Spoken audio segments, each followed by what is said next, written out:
Aku berjingkrak ketika dia datang. Gadis itu, sudah lama aku tidak melihatnya sejak ia putus dengan, yang orang bilang, kekasihnya. Ia tampak sehat, meski gurat sedih masih nampak jelas di wajahnya. Set, diamlah. Dia menatapku tajam. Ah, tanpa sadar aku bersuara dan mengganggunya. Sejenak, aku lupa bahwa ini adalah perpustakaan. Aku diam, memandangi tiap jengkal wajah manisnya yang selalu terbayang di benakku. Rambut hitamnya tergerai sebahu, kacamata duduk tenang di hidungnya, bibir berwarna merah muda yang tipis. Ah, dia terlihat menawan. Ia menunduk, menatap barisan kalimat dalam buku bersampul birunya, sesekali mengangguk.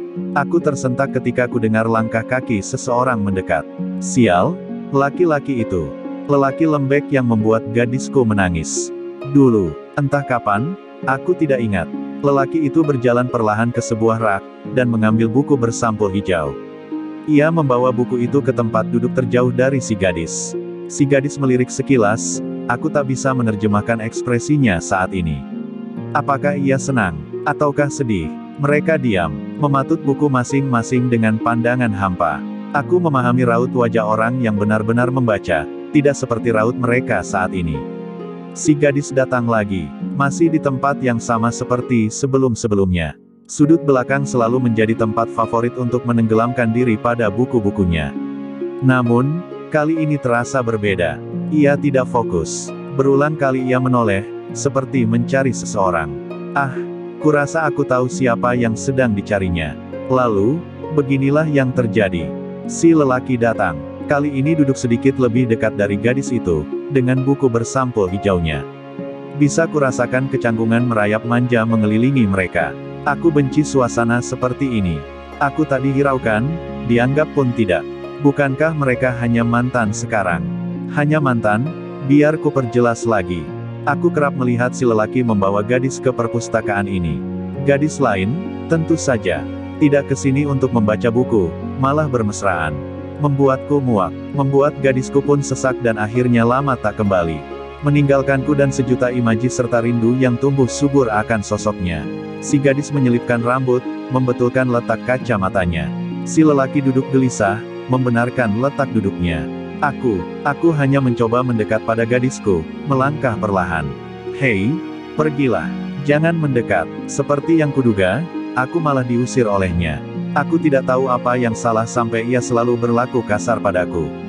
Aku kesal. Aku cemburu pada lelaki itu yang tak pernah diusirnya seperti ini. Aku menjauh dengan langkah gontai.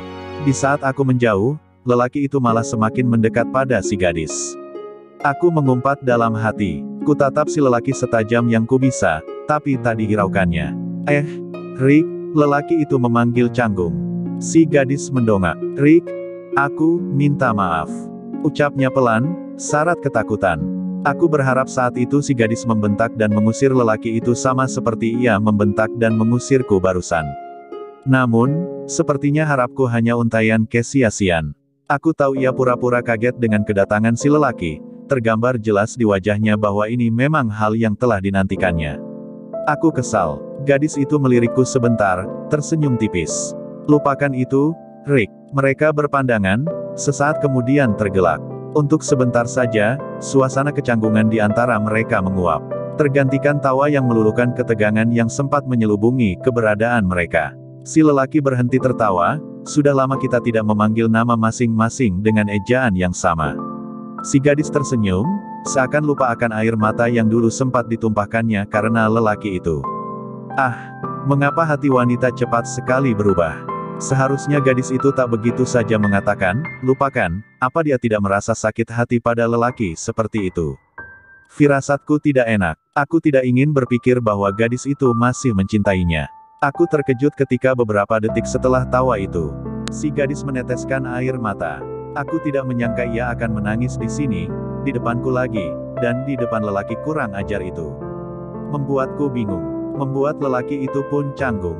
Si gadis menelungkupkan kedua telapak tangannya di wajah, mencoba menyembunyikan tangisnya yang terlanjur pecah.